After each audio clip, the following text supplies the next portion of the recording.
Realmente empecé porque me gustaba moito ir ao monte con meu pai. Cando comecei fixen un grupo de amigos moi bons, fun descubrindo que con eso me podía conectar moito máis ca natureza, con facer deporte, que era un pouco que me liberaba do estrés do colexio e tal, pois funme namorando do deporte.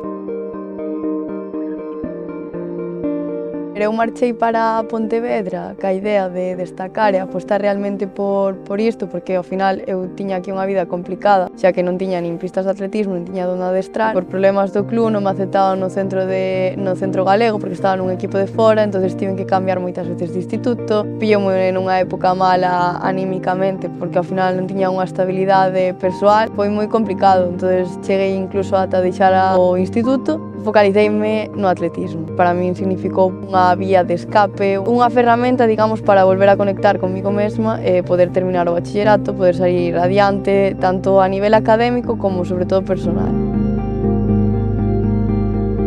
Levo moitísimos anos facendo atletismo e digamos que é como unha relación de parella, entonces se tes os mellores momentos, peores e tal. Este ano aínda estou saindo da lesión, pois tuve unha lesión complicada realmente, na que non tiña un diagnóstico claro e na que me sentí moi sola durante ese camiño. Non foi algo curto, senón pasar por unha operación, pasar por moitísimos diagnósticos, por moitos médicos e non recibir nunca unha boa noticia, nin ver unha mellora, pois facía que non fora capaz de disfrutar.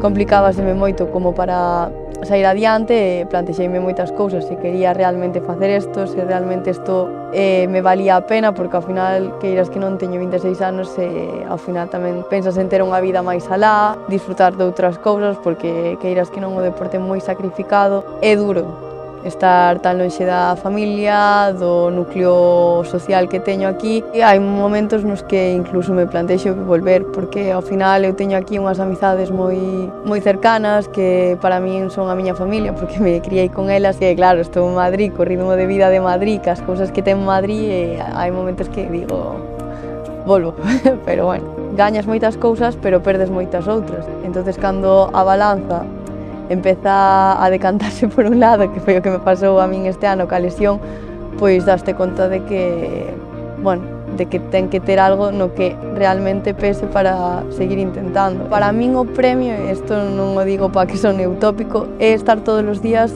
disfrutando do deporte. Daqui a 4 anos, se as cousas van ben, pois sí que me vexo nun mundial. A min gustaríame ir aos Ángeles, pero tampouco é o meu objetivo real, é dicir, eu nunca me clasifiquei a un mundial individual, eso gustaríame moitísimo, para min eso a día de hoxe sería o máximo. Ter algo no que estés proyectando un soño. Pois xa non é tanto o soño en sí, senón o disfrute de todos os días, de superarte todos os días, cada día. Penso que o atletismo para min é parte de min. Todos os días vou salir a correr, aínda que sea 5 kilómetros, pero sí porque me gusta.